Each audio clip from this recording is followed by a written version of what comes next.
ज्ञानतिमिरान्धस्य ज्ञानाञ्जनशलाकया चक्षुरुन्मीलितं येन तस्मै श्रीगुरुवे नमः। श्रीचैतन्यमनोभीष्टं स्थापितं येन भूतले स्वयं रूप कदा मह्यं ददाति स्वपदान्तिकं। वन्देऽहं श्रीगुरुं श्रीयुतपदकमलं श्रीगुरून् वैष्णवांश्च श्रीरूपं साग्रजातं सहगण रघुनाथान्वितं तं सजीवं साद्वैतं सावधूतं परिजनसहितं कृष्ण चैतन्य देवं श्रीराधाकृष्णपादान् सहगण ललिता श्रीविशाखान्वितांश्च। हे कृष्ण करुणा सिंधु दीनबंधु जगत्पते गोपेश गोपिकाकांत राधाकांत नमोस्तुते। तप्त कांचन गौरांगी राधे वृंदावनेश्वरी वृषभानुसुते देवी प्रणमामि हरिप्रिये। वाञ्छाकल्पतरुभ्यश्च कृपा सिन्धुभ्य एव च पतितानां पावनेभ्यो वैष्णवेभ्यो नमो नमः। अनंतकोटि वैष्णववृंद की जय। नमः ओं विष्णुपादाय कृष्णप्रेष्ठाय भूतले श्रीमते जय पताका स्वामिनिति नामिने। नमो आचार्यपादाय निताय कृपाप्रदायने गौरकथा धामदाय नगरग्रामतारिणे। नमः ओं विष्णुपादाय कृष्णप्रेष्ठाय भूतले श्रीमते भक्तिवेदांत स्वामिनिति नामिने। नमस्ते सारस्वते देवे गौरवाणी प्रचारिणे निर्विशेष शून्यवादी पाश्चात्य देशतारिणे। जय श्री कृष्ण चैतन्य प्रभु नित्यानंद श्री अद्वैत गदाधर श्रीवासादि गौर भक्त वृंद। हरे कृष्ण कृष्ण कृष्ण हरे हरे हरे राम राम राम हरे हरे। हरे कृष्ण कृष्ण कृष्ण हरे हरे हरे राम राम राम हरे हरे। हरे कृष्ण कृष्ण कृष्ण हरे हरे हरे राम राम राम हरे हरे। आप सबका स्वागत है आज के इस भक्ति रसामृत सिंधु कार्यक्रम में, जिसके अंतर्गत हम चौथे विभाग में 48वां अध्याय आज करने जा रहे हैं। और 48वां अध्याय जो है वो उसका शीर्षक है भयानक भक्ति रस तथा विभत्स भक्ति रस। तो श्री भक्ति रसामृत सिंधु चौथा विभाग 48वां अध्याय भयानक तथा विभत्स भक्ति रस। आइए आरंभ करते हैं भयानक भक्ति रस की चर्चा से। कृष्ण के भयानक भक्ति रस में भय के दो कारण अर्थात आलंबन होते हैं। या तो स्वयं कृष्ण अथवा कृष्ण के लिए कोई भयानक परिस्थिति। तो जैसे इस रस का, भक्ति रस का नाम है भयानक भक्ति रस। भय, भय अर्थात डर। तो भयानक का अर्थ बहुत ही स्पष्ट है स्वयं ही कि डर। और किस बात का डर? तो वो जो डर है उसकी उत्पत्ति, वो डर कहाँ से उत्पन्न होता है? दो जगहों से उत्पन्न हो सकता है, अर्थात उसके आलंबन दो हो सकते हैं। कौन से दो? या तो स्वयं कृष्ण ही भय का कारण है, या तो फिर कृष्ण के लिए कोई भयानक परिस्थिति निर्माण होती है तो वो भय का कारण हो सकती है।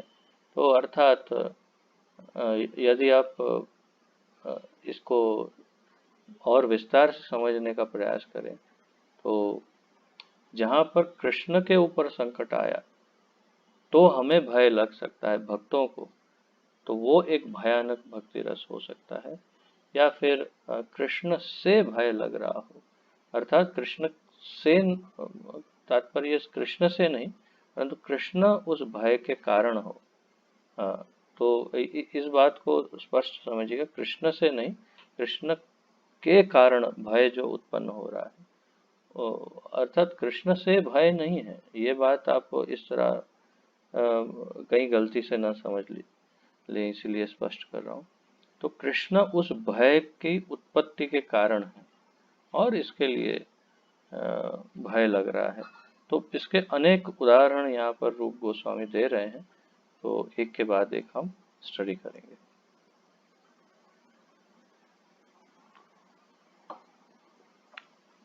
जब कोई भक्त स्वयं को कृष्ण के चरण कमलों पर अपराधी अनुभव करता है तो स्वयं कृष्ण भयानक रस के आलंबन बन जाते हैं।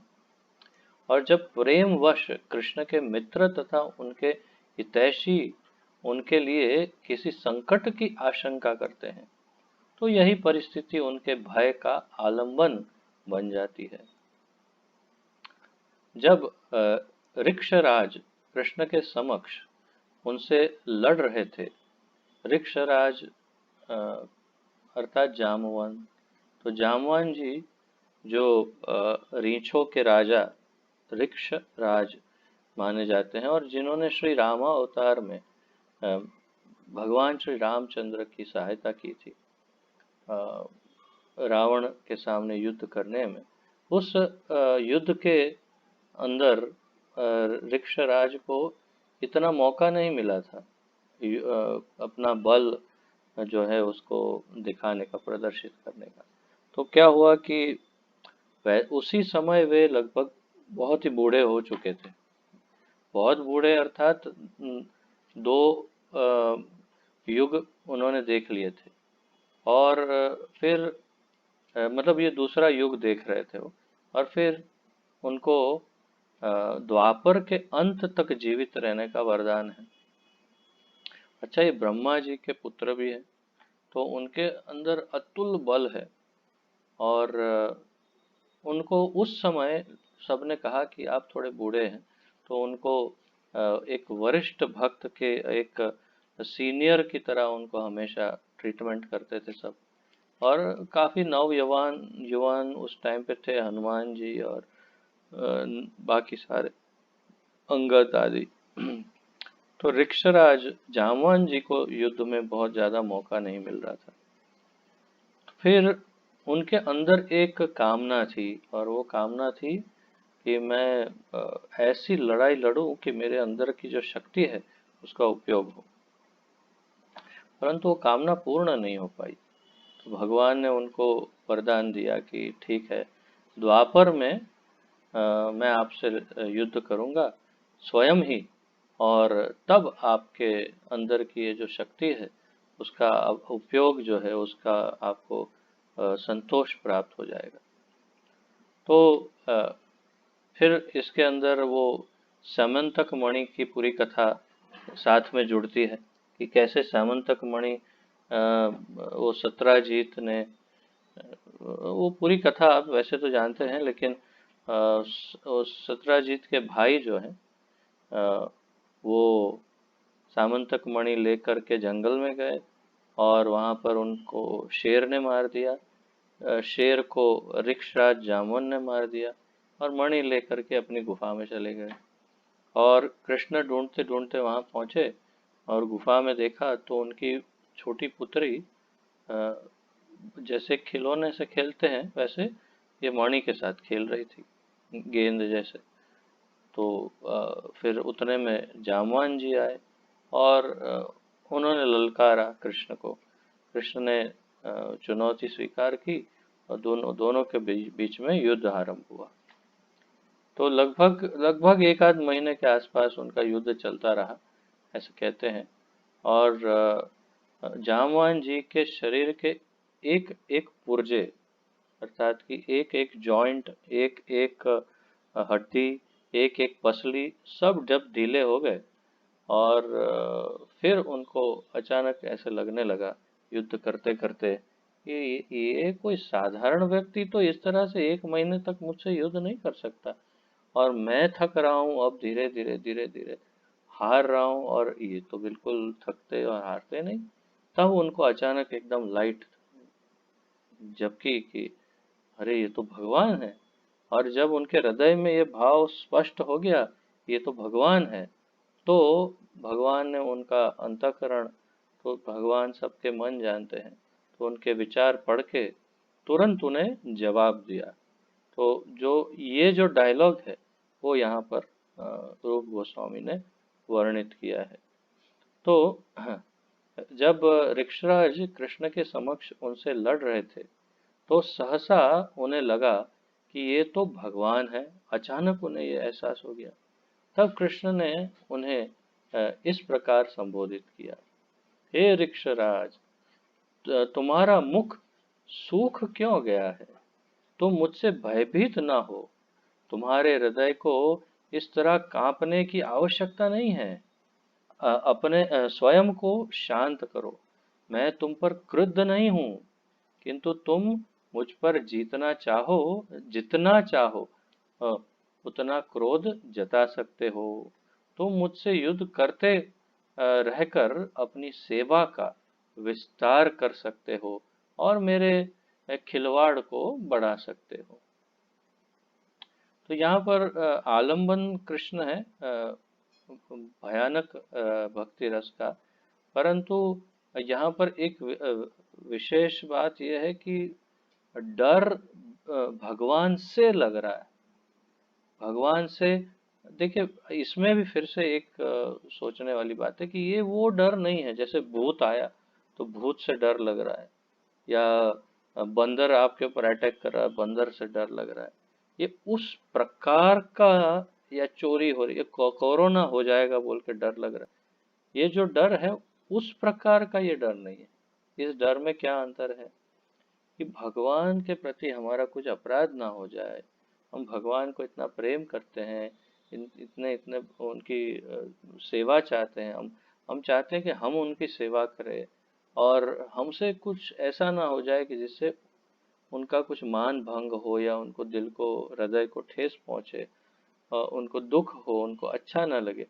इस बात का भय, इस बात का भय नहीं कि भगवान अभी मुझे मार देंगे। वो तो बहुत बड़ी खुशी की बात है अगर भगवान मार देंगे। तो आप इस भय को समझिए कि भगवान के कारण भय है, परंतु भय अलग प्रकार का है कि भगवान के ही विषय में चिंतन करते करते भय लग रहा है। और इसीलिए भगवान ने यह स्पष्ट किया उनके अंतःकरण को समझकर कि तुम भयभीत मत हो और ये मत सोचो कि मैं तुम पे गुस्सा हो रहा हूँ कि क्यों तुम मुझसे युद्ध कर रहे हो, बल्कि तुम मुझ पर जितना चाहो क्रोध करो, चिंता मत करो। मैं बिल्कुल भी तुमसे रुष्ट नहीं होऊंगा, और बल्कि तुम मुझसे और युद्ध करोगे तो मेरे प्रति जो तुम्हारी सेवा है वो और विस्तृत होगी। और मेरा जो ये खेल है, मेरे लिए तो खेल ही है, तो मेरे खेल में आनंद और बढ़ेगा। तो ये भगवान की करुणा है कि भगवान इस प्रकार उन्हें सांत्वना दे रहे हैं अपने शुद्ध भक्त को। और फिर जामवान जी उनकी शरण ग्रहण करते हैं, जामवती जी को उनसे शादी करवाते हैं और अपनी मणि भी उनको दे करके फिर उनकी आज्ञा लेते हैं। और फिर शायद उस द्वापर युग के अंत में वो धाम चले गए होंगे। तो कृष्ण भक्ति रस की इस भयावह अवस्था में कृष्ण स्वयं भयानक रस के आलंबन है। कृष्ण के आलंबन बनने का एक दूसरा उदाहरण भी है।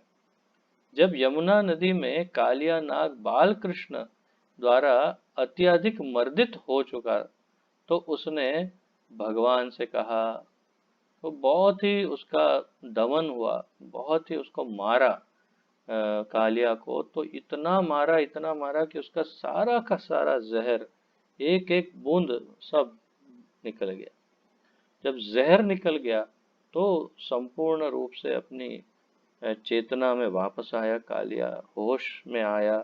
जैसे नशा उतर जाता है मदिरा का तो फिर स्वस्थ होकर नॉर्मल हो जाता है व्यक्ति, वैसे ही इसको कालिया को जहर का नशा चढ़ा था। और जैसे ही सारा जहर भगवान ने निकाल दिया तो नॉर्मल हो गया एकदम, और भगवान को पहचान गया। और फिर भगवान को पहचान कर उनसे प्रार्थना करने लगा। क्या कहने लगा, हे मुरारी, यदि अभी मैंने तपस्या द्वारा अनेक योग शक्तियां प्राप्त की है, कालिया कह रहा है, किंतु आपके समक्ष वे व्यर्थ हैं। मैं सर्वथा तुच्छ हूँ, अतएव मुझ दीन पर कृपा करें, मुझ पर क्रुद्ध न हो, मुझ पर क्रोध न करें। मैं आपकी वास्तविक स्थिति से अनभिज्ञ था और मैंने अज्ञानवश ही ऐसा भयंकर अपराध किया है। कृपया मुझे बचा लें, मैं सबसे अभागा मूर्ख प्राणी हूँ, मुझ पर कृपा करें।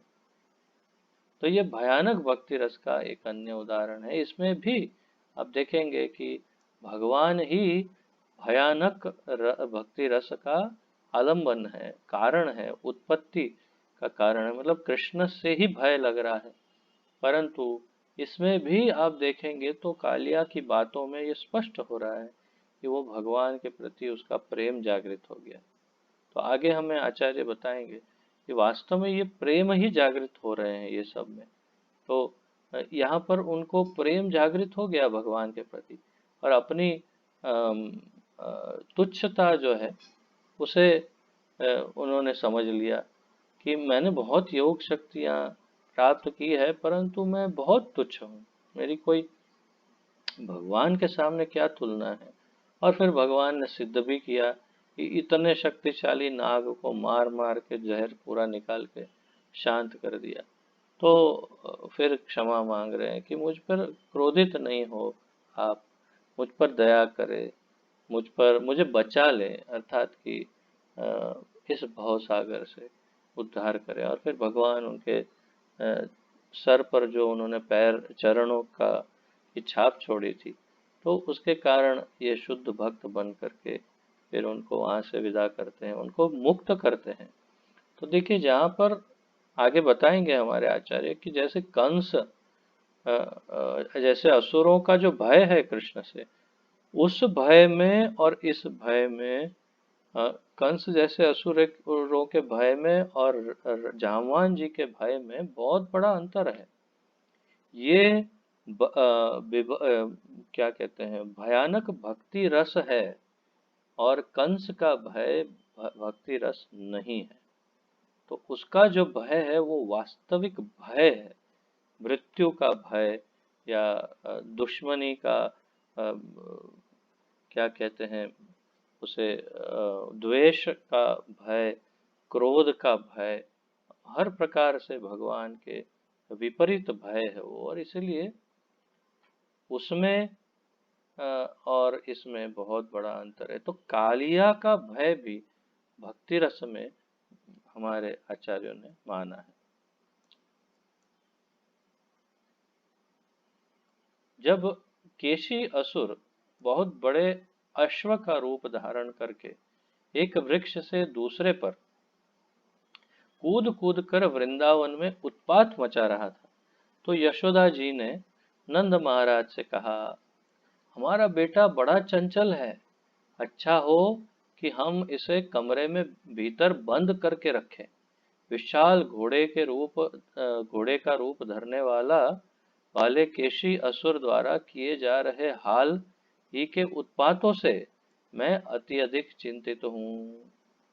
तो यहाँ पर भय यशोदा मैया का है। अब ये भय कृष्ण के विषय में है। कृष्ण इसके आलम्बन नहीं है एक प्रकार से, अर्थात मूल कारण तो केशी है जिससे भय लग रहा है, और कृष्ण के संदर्भ में, कृष्ण के उपलक्ष्य में, कृष्ण के लिए भय लग रहा है। तो कृष्ण की सुरक्षा को लेकर के भय हो रहा है माता यशोदा को। तो ये भी भयानक भक्ति रस है, और आगे अच्छे से समझाएंगे इसी को। जब यह पता चला कि यह असुर क्रुद्ध होकर गोकुल में प्रवेश कर रहा है, तो माता यशोदा ने बालक की रक्षा के लिए इतनी चिंतित हो उठी कि उनका मुख सूखने लगा और उनकी आंखों में आंसू आ गए। ये भयानक भक्ति रस के कुछ लक्षण हैं जो कृष्ण के लिए घातक स्थिति के सुनने तथा देखने से उत्पन्न होते हैं। तो जब कृष्ण के लिए घातक स्थिति, बहुत ही तकलीफ देन स्थिति जब होती है, कष्टदायक स्थिति, तो उसको देखकर उनके भक्तों के हृदय में भय उत्पन्न होता है। और ये शुद्ध भयानक भक्ति रस है, ये जो भगवान के लिए भय लग रहा है। जब पूतना राक्षसी का वध हो चुका, तो माता यशोदा की कुछ सखियां इस घटना के विषय में पूछने लगी। माता यशोदा ने सखियों से तुरंत निवेदन किया, चुप चुप, पूतना कांड की बात छेड़ो ही मत। मैं इस घटना को याद करते ही भयभीत हो उठती हूँ। पूतना मेरे बेटे को निगलने आई थी और उसने मुझे धोखा देकर मेरे बेटे को अपनी गोद में ले लिया था। उसके बाद वह मर गई और अपने विशाल शरीर से उसने घोर गर्जना की। तो यहाँ पर आप देखिए, पूतना से भय नहीं लग रहा है यशोदा मैया। पूतना से कृष्ण को जो भय था, उस भय भय भयानक घटना के विचारों से, स्मरणों से, उस घटना से भयभीत हुई है, क्योंकि उसमें भय कृष्ण के प्रति था। कृष्ण को कुछ हो जाता, और कृष्ण कैसे बच गया वो तो समझ में ही नहीं आ रहा है। छोटा बच्चा है, कैसे पूतना मर गई वो पता ही नहीं। परंतु पूतना से कृष्ण को भय था, इसीलिए उस बात का भय यशोदा मैया को है, उनको स्वयं को पूतना से भय नहीं है। तो ये बहुत बड़ा अंतर है।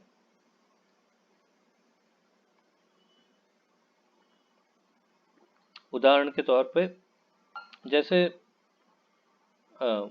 कोई हमला कर रहा हो किसी पर, वहां माता और पुत्र हो, तो माता को एकदम से भय लगने लगे, ये हमला करके मुझे मारेगा, और वो बहुत भयभीत होकर वहां से भागे।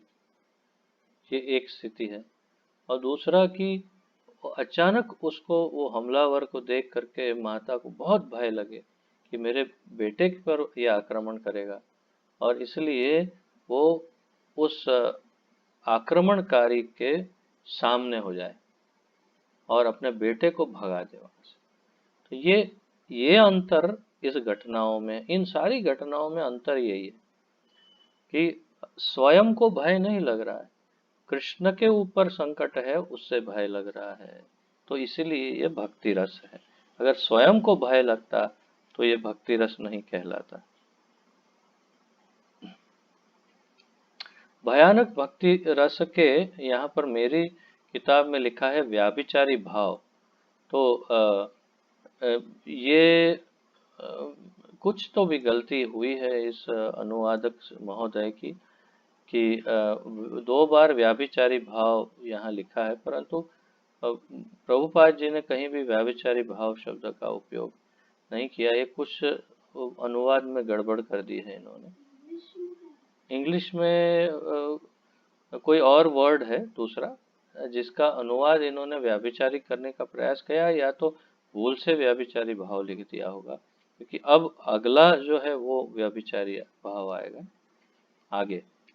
तो मतलब इसके पश्चात, परंतु जो भी हो, तो यहाँ भयानक भक्ति रस की बात है, उसमें व्यभिचारी भाव कहाँ से आ गया? तो भयानक भक्ति रस के भाव इस प्रकार हैं। मुंह का सूखना। तो भयानक भक्ति रस के भाव अभी तक हमें बताए नहीं थे, अब हमें भाव बता रहे हैं। उसमें क्या क्या लक्षण, क्या क्या लक्षण है? मुंह का सूखना, निश्वास। ये सब देखिए, डर जब लगता है, चाहे अपने लिए लगे चाहे किसी के भी लिए, और जब डर लगता है तो ये सब होता है। निश्वास अर्थात गहरे श्वास लेना, और मुड़कर पीछे देखना। ये तो आप सबको अनुभव होगा ही कि जब डर लगता है तो मुड़ मुड़ के पीछे देखते हैं कि वो कहीं पीछे तो नहीं आ रहा, कहीं पीछा तो नहीं कर रहा है। विशेष रूप से यहाँ वृंदावन में जब बंदर आक्रमण करते हैं तो मुड़ मुड़ के पीछे देखते हैं कि कहीं बंदर तो पीछे नहीं आ रहा। तो ये अब पीछे देखना, स्वयं को छिपाना, तो स्वाभाविक है, जब भय लग रहा है तो स्वयं को छिपाते हैं।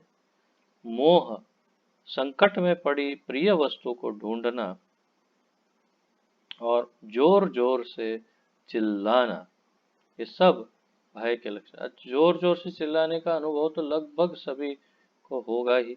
जैसे विशेष रूप से माताओं को वो छिपकली से या कॉकरोच से भय लगता है, तो जैसे ही छिपकली या कॉकरोच को देखा तो इतना जोर जोर से चिल्लाती है जैसे लगता है कि कोई बहुत बड़ा भयानक असुर आ गया हो। तो वो चिल्लाने वाली जो घटना है वो आप लोगों का सबका अनुभव होगा। और विशेष रूप से माताओं को छोटे से छोटे भय में भी अपनी चीख जो है बाहर अपने आप आ जाती है, और उनको ये भी नहीं पता होता कि जो आजू बाजू में जो पुरुष हैं वो उस चीख से ही आधे डर के मर जाते हैं बेचारे। तो कुछ अन्य व्यभिचारी भावों में अब दूसरे लक्षण, अभी यहाँ व्यभिचारी फिर से लिखा है, परंतु कुछ अन्य अम, भयानक भक्ति रस के भावों में या लक्षणों में भ्रम, विस्मृति तथा संकट की आशंका आदि भी आते हैं। ऐसी समस्त परिस्थितियों में भय ही स्थायी भाव होता है। इस सब स्थितियों में भय स्थायी भाव है, अर्थात कि मूल रूप से भय तो सब में रहता ही है, इसीलिए तो ये भयानक भक्ति रस है। ऐसा भय या तो अपराध करने या भयानक परिस्थितियों के कारण उत्पन्न होता है। तो ये भय क्यों उत्पन्न होता है? या तो स्वयं ने कुछ अपराध किया है जैसे खा लिया, या फिर कोई भयानक परिस्थिति उत्पन्न हुई है जैसे कोई असुर ने आक्रमण किया, तो इससे ये रस उत्पन्न हुआ। अपराध किए जा सकते हैं, और जो अपराध करता है उसे कई प्रकार से भय लगता है। तो विभिन्न प्रकार के अपराध तो किए जा सकते हैं, और जो अपराध करता है उसे कई प्रकार के भय लगते हैं। भय अलग अलग प्रकार के हैं अपराध के अनुसार। जैसे कुछ चुरा लिया हो, किसी का कुछ नुकसान कर दिया हो, किसी का अहित करना चाहा हो, तो ये सब का कुछ ना कुछ छोटा मोटा अनुभव हम सबको होगा कि हमने कभी ना कभी किसी का कुछ तो बुरा करने का प्रयास किया, और फिर जो भय लगा उस भय के प्रकार यहाँ पर बताए कई प्रकार हैं। जब भय किसी भयानक वस्तु द्वारा जनित होता है तो यह भयानक वस्तु सामान्यतया कोई व्यक्ति होता है जो अपने स्वरूप, प्रकृति तथा प्रभाव के कारण भयानक लगता है। तो कोई दूसरे के कारण जब भय लगता है तो लगभग तो कोई व्यक्ति होता है, और वो उसका स्वरूप, व्यक्ति या व्यक्तित्व, तो उसका स्वरूप और उसकी प्रकृति, स्वरूप अर्थात उसका दिखाव। जैसे भूत, तो भूत की कल्पनाएं हमारे फिल्म इंडस्ट्री वालों ने इतनी बढ़िया बढ़िया कल्पना की है, जितना बुरा से बुरा वो सोच सकते थे वो सोच सोच के फिल्मों में दिखाते हैं। भयानक से भयानक भूत, शायद भूत स्वयं देखेगा तो आधा तो वहीं मर जाएगा वो कि अरे बाप रे, इतने भयानक भूत कहाँ से आ गए, हमारे तो हमारे प्रांत में तो ऐसा कोई नहीं है। तो ऐसे भूत की कल्पना कर करके वो लोग बनाते, तो ये उसका अर्थात कि रूप स्वरूप देखकर भय लगता है। उसकी प्रकृति, प्रकृति अर्थात उसका स्वभाव कि वो पीछे दौड़ता है, नाखून दिखाता है, दांत दिखाता है, मारता है, नोचता है, तो ये सब जो भी है तो इसकी प्रकृति। तथा प्रभाव अर्थात बहुत ही विशाल काय है, बहुत ही काला है, तो या ऐसे किसी तरह से वो बहुत प्रभावी हो जाता है, तो उसका प्रभाव। इन तीनों वस्तुओं से भय लग सकता है। भय उत्पन्न करने वाली ऐसी वस्तु का उदाहरण पूतना राक्षसी है।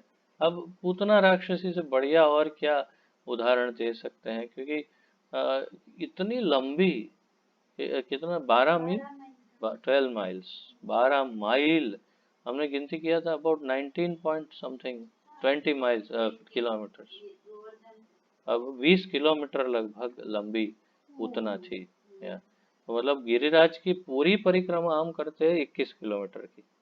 तो अर्थात कि आधा जो मतलब गिरिराज की लेंथ जो है वो हुई 10 किलोमीटर की। तो गिरिराज से डबल साइज की पूतना है। तो अगर उसकी परिक्रमा करेंगे तो 40 किलोमीटर की होगी। ऐसी ही 20 किलोमीटर लंबी पूतना थी, ऐसा वर्णन है शास्त्रों में, बहुत स्पष्ट वर्णन है। हाँ,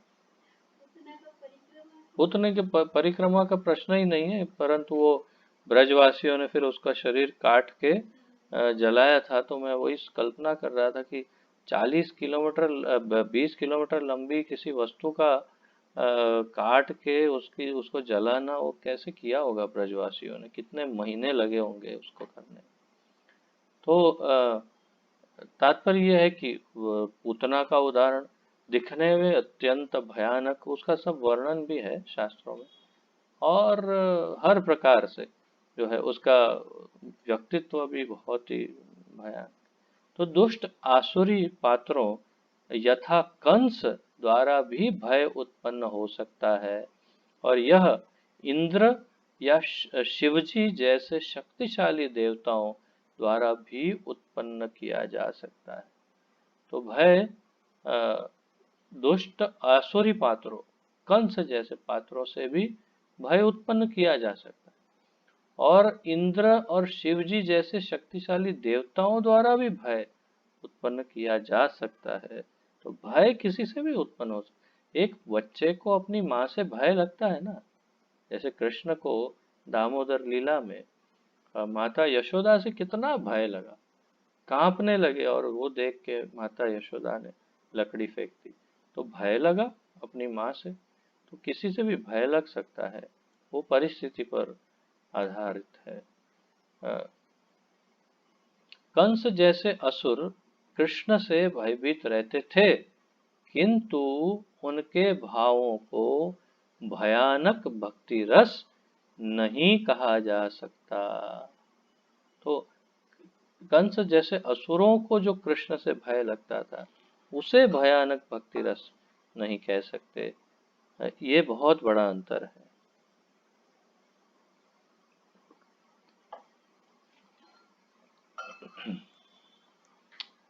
तो यहाँ पर भक्ति रस का समापन हो रहा है, क्षमा कीजिए, भयानक भक्ति रस का।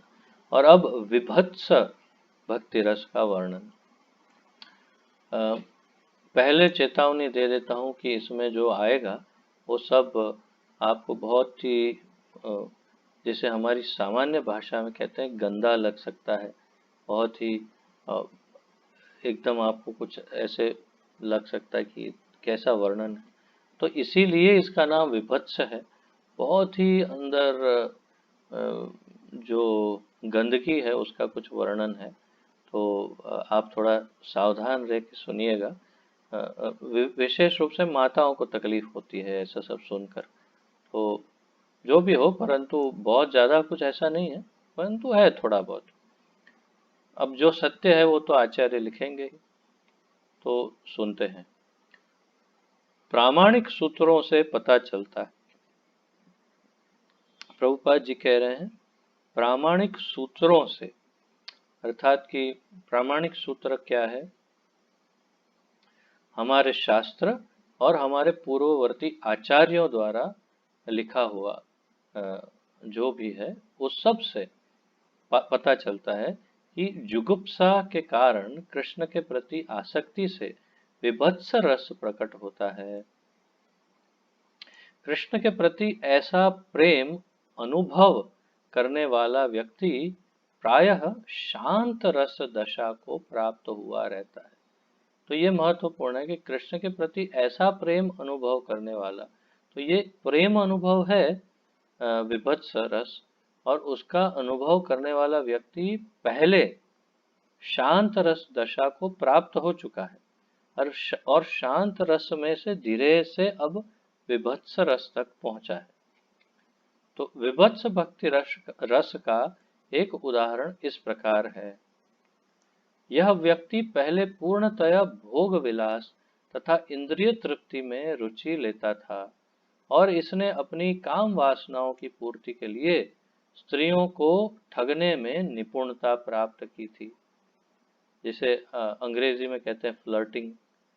किंतु यह कितना आश्चर्यजनक लगता है कि वही मनुष्य अब अपने नेत्रों में अश्रु भरकर कृष्ण नाम का कीर्तन कर रहा है, और ज्यों ही किसी स्त्री के मुख को देखता है तो तुरंत घृणा करने लगता है।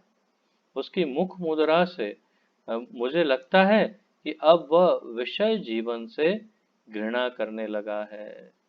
तो यहाँ पर एक ऐसे व्यक्ति का उदाहरण दिया है जो पहले भोग विलासी था और लंपट था, स्त्री लोलुप था, स्त्रियों को ठगने में निपुण था, परंतु किंतु कितना आश्चर्यजनक लगता है कि वह मनुष्य अब किसी कारणवश वो कृष्ण भक्त बन गया, और ऐसा कृष्ण भक्त बना है कि भगवान को अपने आंखों में आंसू भरकर उनका नाम स्मरण करता रहता है।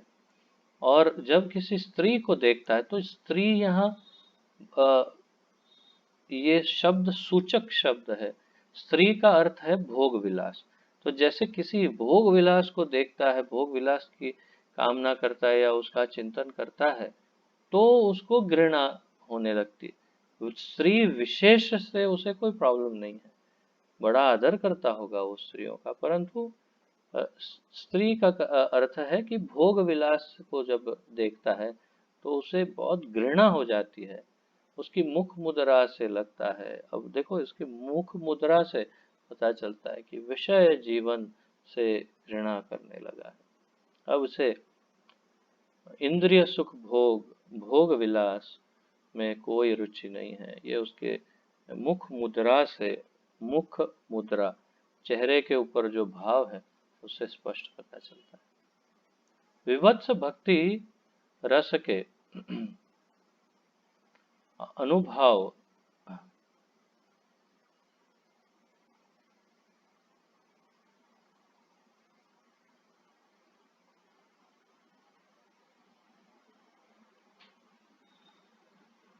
क्षमा करिएगा, थोड़ा प्रॉब्लम है।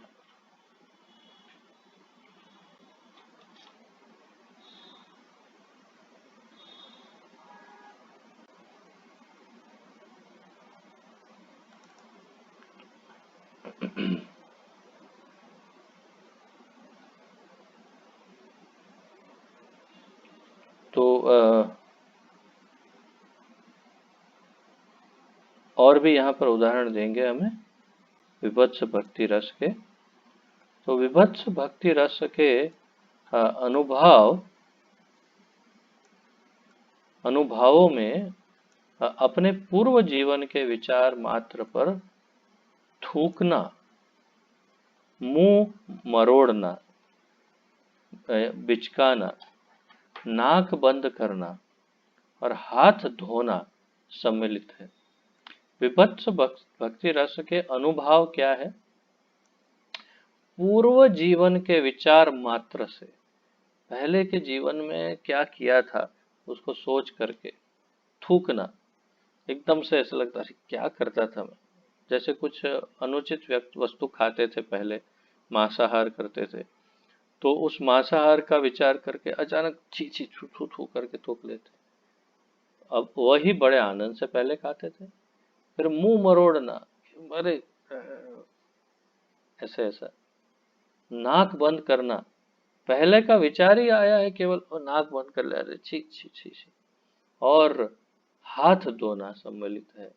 तो कैसी कैसी वस्तुओं को छूते थे, वो सोच करके लगता है अरे लाओ लाओ पहले हाथ धो देता, अरे अभी तो छुआ भी नहीं, नहीं नहीं नहीं, अभी ऐसे गंदा लग रहा है तो हाथ धोना। तो ये अनुभव है विभत्स भक्ति रस के। कितनी उन्नति है, आप देखिए, प्रगति।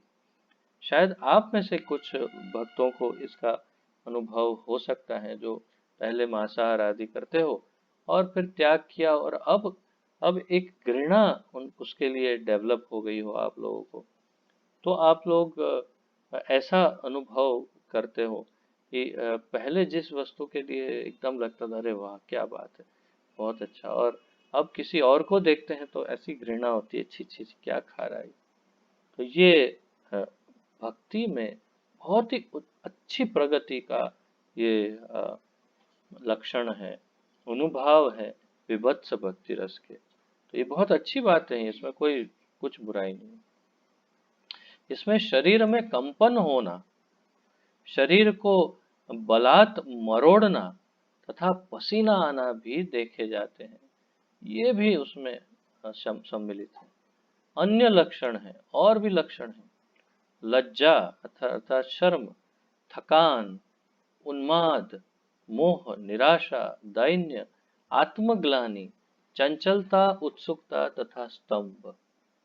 तो इसमें आत्मग्लानि बड़ी विशेष है। आत्मग्लानि का अर्थ है कि मैंने ये क्या किया, मैंने ऐसा क्यों किया था उस समय, उस बात की का विचार करके खेद होना, दुख होना, अपने आप को कोसना, उसे आत्मग्लानि कहते। तो ये सारे जो हैं ये सब लक्षण है विभत्स भक्ति रस के। जब कोई भक्त अपने पूर्व गर्हित कर्मों पर पश्चाताप करता है और उसके शरीर पर विशिष्ट लक्षण दिखते हैं, तो उसके इस भाव को विभत्स भक्ति रस कहा जाता है। स्पष्ट कर दिया, एकदम स्पष्ट रूप से कहा कि जो जब कोई भक्त अपने पहले के किए हुए कर्मों पर पश्चाताप करता है, मैंने ऐसा क्यों किया, और उसके विचार मात्र से उसके शरीर पर कुछ विशेष लक्षण दिखने लगते हैं, और जो ये लक्षण उसके शरीर पर उत्पन्न होते हैं, उस भाव को विभत्स भक्ति रस कहा जाता है। यह उसमें कृष्ण भावनामृत के उदय होने से होता है। तो उसके अंदर कृष्ण भावनामृत उदय हो रहा है, इसीलिए ये हो रहा है। तो ये बहुत ही अच्छी बात है, बहुत ही अच्छे लक्षण है। ये सब लक्षण हमें अच्छे ना लगते हो, परंतु बहुत अच्छे लक्षण है कि ये कृष्ण भावनामृत विकसित हो रही है उस भक्त में। इस प्रसंग में यह कथन मिलता है, भला कोई व्यक्ति इस शरीर में काम वासना के भोग का आनंद कैसे उठा सकता है। कोई भक्त, उत्तम भक्त सोच रहा है कि इस शरीर में काम वासना का आनंद कैसे उठा सकता है, क्योंकि यह शरीर चमड़ी तथा हड्डियों का थैला है, जो रक्त से पूर्ण है और चमड़ी तथा मांस से ढका है, तथा जो कफ तथा दुर्गंध उत्पन्न करता है। मैं पहले ही कहा था ना, इसमें ऐसा ऐसा वर्णन है सब। तो इस सब गंदगी तो इसी शरीर में भरी है, और इसी शरीर में काम वासना कैसे उत्पन्न हो सकती है। अर्थात इसमें काम वासना उत्पन्न हो तो दूसरे शरीर में कैसे वासना के प्रति आकर्षण हो सकता है, क्योंकि ये तो पूरा गंदगी से भरा हुआ शरीर है, ये थैला पूरा गंदा है, हमेशा कुछ न कुछ बास आती रहती है शरीर। तो ऐसा, और कुछ न कुछ अनुचित वस्तु त्याग करता रहता है ये शरीर, पसीना, कभी कभी ये, कभी मल, कभी मूत्र, ये वो, कभी कफ, बहुत ही। तो ये ऐसे शरीर में कैसे कोई काम वासना का भोग का विचार कर सकता है, कितना उन्नत ये भक्त होंगे। तो यह अनुभूति उसे ही हो सकती है जिसमें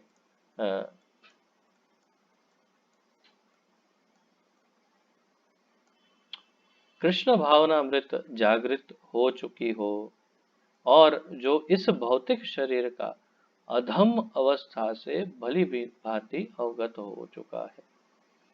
तो ये अनुभूति किसे हो सकती है, जिसमें कृष्ण भावनामृत जागृत हो चुकी हो, और जो इस भौतिक शरीर के अधम अवस्था से भली भांति अवगत हो चुका हो। तो जानता हो कि ये शरीर में कुछ भी अच्छा नहीं है, सब गंदा ही गंदा है। तो इसमें क्या फिर काम वासना भोग विलास। ये बहुत उत्तम भक्त का, जिसमें कृष्ण भावना जागृत हुई, उसी को ये विचार आ सकता है। अब देखिए, अपनी माता के गर्भ में स्थित किसी भाग्यवान बालक ने कृष्ण से इस प्रकार प्रार्थना की। तो कोई भाग्यवान बालक है जो माता के गर्भ में है, इसलिए भाग्यवान नहीं है। माता के गर्भ में रह के ये प्रार्थना कर रहा है कृष्ण से, इसीलिए भाग्यवान है। क्या कह रहा है? हे कंसारी, कंस के हरि, मैं इस भौतिक शरीर के कारण इतने कष्ट सह रहा हूँ। अब मैं अपनी माता के गर्भ में रक्त, मूत्र तथा तरल मल के भीतर फंसा हुआ हूँ। इस स्थिति में रहने के कारण मुझे अत्यधिक कष्ट हो रहा है। अतएव हे दया के सिंधु, मुझ पर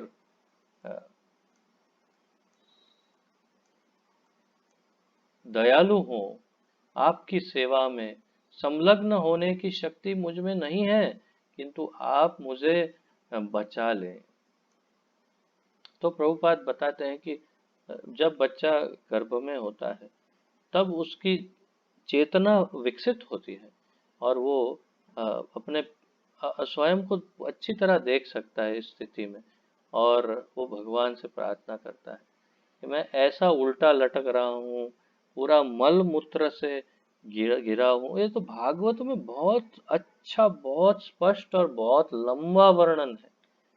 कोई भी मेडिकल साइंस में गायनिक डिपार्टमेंट वालों को किसी को पूछिए, इतना वर्णन आपकी मेडिकल बुक्स में है क्या? ऐसा वर्णन श्रीमद् भागवत में गर्भावस्था का बहुत ही लंबा चौड़ा वर्णन दिया है। उसमें वर्णित है कि शिशु को अनेक कृमि जो है, वो उसकी माँ के पेट में जब काटते हैं, तो वो इस बच्चे के शरीर पर नोचते हैं कृमि। मल मूत्र जो है माँ का गर्भ का, वो और अपना स्वयं का, बच्चे का खुद का, वो सब कुछ मिला जुला करके इतनी गंदगी, फिर क्या बोलते खून, और क्या क्या होता है उस सब में, इतनी गर्मी गर्भ के अंदर, उसमें 9 महीने तक रहता है। इस संसार की कोई जेल इतनी भयानक नहीं होगी जितना एक गर्भ होता है। आपने कभी कल्पना की है? अगर ना की हो तो आपसे निवेदन है कि आप इसके ऊपर अवश्य विचार करें कि गर्भ में जितनी तकलीफ होती है, उतनी तकलीफ इस संसार की किसी जेल में कभी नहीं हो सकती। उतनी तकलीफ 9 महीने तक सहन करने के बाद भी अगर हमें ठाकुर जी की भक्ति में मन न लगे, तो हम हमसे बड़ा मूर्ख कौन होगा। इसलिए शंकराचार्य कहते हैं, पुनरपि जननम पुनरपि मरणम पुनरपि जननी जठरे शयनम। तो तुम मूर्ख व्यक्ति हो जो बार बार जन्म ले रहे हो, बार बार मरण, बार बार, और फिर बारंबार किसी न किसी माँ के गर्भ में, किसी न किसी माँ के गर्भ में, चाहे वो मनुष्य हो चाहे कुत्ता बिल्ली हो, किसी न किसी माँ के गर्भ में सोते हो, और इतनी सारी यातना सहते हो 9 महीने तक, और फिर बाहर निकल के फिर वापस सुख भोग कामना वासना और बुराइयों का सहारा लेकर के फिर नया गर्भ तैयार करते हो कि हाँ, अब मैं इस गर्भ में मुझे जाना होगा। तो तात्पर्य यह है कि हमें इस चक्र से मुक्त होना चाहिए। पुनरपि जननम पुनरपि मरणम, इस चक्र से मुक्त होना चाहिए। और इसलिए इस जन्म का, इस मौके का पूरा पूरा फायदा उठाइए और संपूर्ण रूप से कृष्ण की शरण ग्रहण करके उनकी भक्ति में, शुद्ध भक्ति में आगे बढ़िए। नहीं तो याद करिए, फिर से वो 9 महीने कहीं ना कहीं लटकना पड़ेगा। क्यों ऐसा करना है? इसलिए इसी जन्म में बस ये आखिरी और आगे नहीं, ये निश्चय कर लीजिए। इस प्रकार का एक कथन नरक में पतित किसी पुरुष का भी है। अब नरक में सड़ा है कोई, वो भी वहां से भगवान को याद कर रहा है। उसने परमेश्वर को इस प्रकार पुकारा, हे प्रभु, यमराज ने मुझे ऐसे स्थान में डाल दिया है जो गंदगी तथा दुर्गंध से पूर्ण है। उसमें न जाने कितने कीड़े मकोड़े हैं जो विभिन्न प्रकार के रोगग्रस्त व्यक्तियों के त्यागे हुए मल से घिरे हुए हैं। इस भयावह दृश्य को देखकर मेरी आंखें दुखने लगी हैं और मैं अंधा जैसा हो रहा हूँ। अतएव हे प्रभु, हे नरक से उद्धार करता, मैं आपकी स्तुति करता हूँ। यद्यपि मैं इस नरक में आ गिरा हूँ, किंतु मैं आपके पवित्र नाम को सदैव स्मरण रखूंगा और अपना जीवन यापन इस प्रकार करूंगा। यह अधम स्थिति में कृष्ण के प्रति प्रेम का अन्य उदाहरण है। तो ये इतना भाग्यवान जीव है कि नरक के उस यातनाओं को सहते सहते उसके अंदर कृष्ण प्रेम जागृत हो गया और उसने भगवान से प्रार्थना की। तो हमें क्यों वो स्थिति तक जाना? अभी मौका मिला है, अभी हम शुद्ध भक्ति कर सकते हैं और कृष्ण के प्रति प्रेम को विकसित अभी कर सकते हैं। क्यों बाद में करना? यहाँ यह समझना होगा, प्रभुपाद जी कह रहे हैं कि जो व्यक्ति निरंतर भगवान नाम के कीर्तन, हरे कृष्ण कृष्ण कृष्ण हरे हरे, हरे राम राम राम हरे हरे में लगा रहता है, उसने कृष्ण के प्रति दिव्य अनुराग प्राप्त कर लिया है। फलतः वह जीवन की किसी भी परिस्थिति में एकमात्र भगवान के नाम का स्मरण करके तुष्ट रहता है। तो यह भक्त की, हम हरे कृष्ण भक्तों की यहाँ पर व्याख्या प्रभुपाद जी ने की है और बता रहे हैं कि हम हर परिस्थिति में भगवान का नाम लेकर के संतुष्ट रह सकते हैं। अंत में यह कहा जा सकता है कि विभत्स भक्ति रस तब प्रकट होता है जब सुप्त शांत रस विकसित प्रेम का रूप धारण कर लेता है। तो अंत में कंक्लूजन, सार हमें दे रहे हैं कि ये कहा जा सकता है विभत्स भक्ति रस तब प्रकट होता है जब सुप्त शांत रस अर्थात सोया हुआ शांत रस विकसित प्रेम का रूप धारण कर लेता है। तो जो शांत रस है वो जब और आगे विकास करके प्रेम का रूप धारण करता है तो वो सबसे पहले विभत्स भक्ति रस में परिणित होता है। शायद आपका भी ये अनुभव कभी न कभी हो सकता है, मेरा है, कि जब नई नई भक्ति में शुरुआत करने लगे और जब पहले पहले कृष्ण की शरण ग्रहण करने के लिए उनसे प्रार्थना करने लगे, शरणागत होने के लिए, तो यही भाव आते थे कि मैं कितना अधम हूँ, कितना पापी हूँ, कैसा कैसा मेरा अतीत है और उसमें से मैं आपकी शरण में आया हूँ। आप मुझे स्वीकार करिए और मुझे शुद्ध करिए, आपकी सेवा में लगाइए। तो उसके लिए शुरुआत में ये ग्लानि रहती कि मैं कैसे कैसे गंदे वातावरण से आया हूँ। तो ये बहुत स्पष्ट है कि अर्थात जब नया नया प्रेम डेवलप होता है तो पहले शांत रस में से वो धीरे से विभत्स भक्ति रस में परिणित होता है और फिर उससे धीरे धीरे प्रेम आगे बढ़ता है। तो आज के लिए इतना ही है और फिर कल हम 49वां अध्याय 49 आरंभ करेंगे, रसों का मिश्रण। इसके अंदर मैत्री वैर स्थिति, उसका अलग अलग रसों का मिश्रण जो है उसकी चर्चा कल आरंभ होगी। आज के इस विषय में किसी का कोई प्रश्न आदि हो तो पूछ सकते हैं, अन्यथा हम यहीं पर विराम लेंगे। बोलिए प्रभु जी। हरे कृष्णा प्रभु जी। प्रभु जी, जो कालिया नाग या पूतना या कंस, ये तो सभी ऐसे सोच सकते हैं क्या? भगवान जी जब धरती पे आए थे तो उनकी लीला पे शामिल हुए, या शुद्ध भक्त के हिसाब से मान सकते हैं? शुद्ध भक्त नहीं थे। कालिया शुद्ध भक्त नहीं था, या पूतना शुद्ध भक्त नहीं थी। ये उन लोगों को तो भगवान की करुणा से भक्ति प्राप्त हो गई और भगवान के धाम में स्थान मिल गया, और उसमें पूतना को तो निश्चित रूप से स्थान मिला, परंतु कालिया को जब उसका जीवन अंत होगा तो उसे भगवान का धाम का स्थान मिलेगा ही, ये भी निश्चित है। परंतु उस अवस्था तक वे शुद्ध भक्त नहीं थे।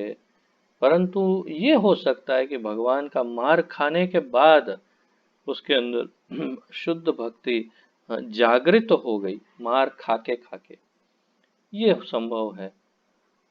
और उसके बाद वो फिर शुद्ध भक्त उसके पश्चात बन गया, परंतु तब तक वो शुद्ध भक्त नहीं था।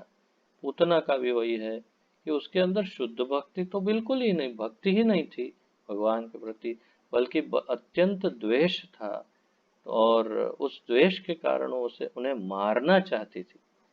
परंतु भगवान की करुणा की वजह से उसके प्राण भगवान ने हर लिए, और फिर अपने धाम में माता का स्थान देकर भेज दिया। तो फिर स्वाभाविक है कि फिर वो शुद्ध भक्त बन गई होगी, क्योंकि वो भगवान के धाम चली गई तो अधिकारिणी हो गई होगी उसकी। तो परंतु पहले शुद्ध भक्त नहीं थे, ये निश्चित है। जी प्रभु जी। और किसी का कोई प्रश्न आदि? प्रभु जी, और एक प्रश्न है हाँ, मेरा। पूछिए। प्रभु जी, जैसे जन्म मृत्यु का जो चक्कर है, तो हम जिस दलदल में फंसे हुए हैं संसार में, और ये बिजनेस, ये लक्ष्मी, ये पैसा, ये मेरा है, तो अभी तक मुझे माइंड में ये क्लियर नहीं हुआ जो इस जन्म में हम सिद्धि लाभ कर सकते हैं। क्योंकि हम जहाँ पड़े हैं यहाँ से कैसे मुमकिन हो रहा है, जैसे धीरे धीरे भक्ति में आगे बढ़ रहे हैं, कुछ ना कुछ डिस्टर्बमेंट होते जा रहे हैं। तो उसकी हिसाब से मुझे अभी तक वो क्लियर नहीं हो पा रहा है जो हम सच में इस जन्म में यहाँ से उद्धार होके जा सकते हैं। श्रद्धा रखनी है अपने गुरु पर, अपनी परंपरा पर, और भगवान कृष्ण पर। तो श्री श्री राधा कृष्ण पर श्रद्धा रखिए, और अपनी परंपरा में श्रद्धा रखिए, परंपरा के सब आचार्यों पर, और विशेष रूप से अपने जो गुरु हैं उन पर श्रद्धा रखनी है कि मेरे गुरुदेव की शरण मैंने ग्रहण की है, और गुरुदेव मुझे वो वचनबद्ध है, तो इसलिए मेरे गुरुदेव मुझे अवश्य ही इस दलदल से निकाल के बाहर फेंकेंगे। एक व्यक्ति जो दलदल में फंसा होता है, दलदल बांग्ला में मुझे जानकारी नहीं क्या बोलते हैं, परंतु जो ऐसी मिट्टी, गीली मिट्टी, कीचड़ होता है जिसके अंदर फंसते हैं, तो फिर वो कीचड़ उनको अंदर खींचते रहता है और बाहर नहीं निकल सकते, उसे दलदल कहते हैं। तो अ, ऐसे दलदल में यदि कोई व्यक्ति फंस जाए और वो स्वयं बहुत सारा प्रयास करने लग जाए, तो ये निश्चित है कि जितना प्रयास करेगा उतना अंदर चाहता जाएगा। परंतु यदि वो बिल्कुल स्थिर हो जाए, बिल्कुल हिलन डुलन ना करे, तो वो उसी स्थिति में रहता है, और कभी कभी धीरे धीरे धीरे ऊपर, थोड़ा थोड़ा ऊपर आ सकता है, परंतु रहता उसी स्थिति में। और ऐसे में सामने कोई व्यक्ति दूसरा खड़ा हो जो दलदल से बाहर हो, उससे वो सहायता मांगे कि आप मुझे एक रस्सी दीजिए, और वो उसे रस्सी दे, और उसे खींच ले तो वो आसानी से बाहर आ सकता है। तो हम सब इस दलदल में फंसे हैं और हमारे गुरुदेव रस्सी लेकर के बाहर खड़े हैं। वो इस दलदल में नहीं फंसे हैं, दिखते हैं उस दलदल में हो जैसे हमारे साथ, परंतु वो है नहीं। वो बाहर खड़े हैं और हमारे लिए रस्सी लेकर खड़े हैं हमारे गुरुदेव। तो अ, उनके चरणों का आश्रय लीजिए और रस्सी पकड़िए। उन्होंने जो दी है 4 नियम, 16 माला, भगवद गीता, भागवत, डेटीज की, भगवान की विग्रह की सेवा, भोग आदि, प्रचार, पुस्तक वितरण, संकीर्तन, ये सब बड़ा आसान, सब बहुत आसान है। वो सब करिए। मुख्य रूप से 4 नियम का पालन और 16 माला जप उतना दृढ़ता पूर्वक करिए। गुरु की दी हुई रस्सी को पकड़ के रखिए, गुरुदेव एक दिन ले जाएंगे। इसलिए प्रभुपाद जी ने ये वचन दिया था कि यदि आप लोग 16 माला जप करेंगे और 4 नियम का पालन करेंगे तो मैं वचन देता हूँ कि आपके अंदर योग्यता हो कि ना हो, मैं आपको गोलोक धाम के पिछले दरवाजे से अंदर ले जाऊंगा, जिसे अंग्रेजी में कहते हैं बैक डोर एंट्री। तो मैं आपको बैक डोर एंट्री करा दूंगा, आप उसकी चिंता मत करिए।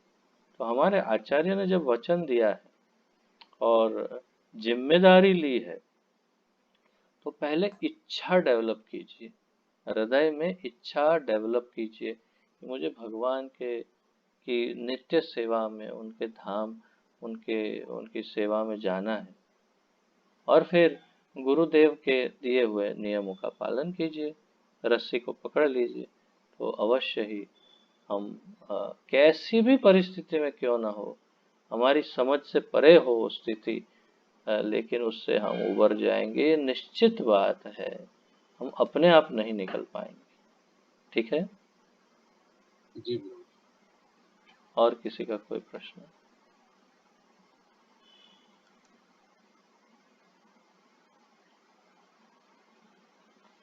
ठीक है, फिर आप सबका बहुत बहुत धन्यवाद। आप सब पधारे धैर्य पूर्वक और श्रवण किया। तो प्रणति निवेदन करते हैं। श्री भक्ति रसामृत सिंधु की जय। श्रील रूप गोस्वामी प्रभुपाद की जय।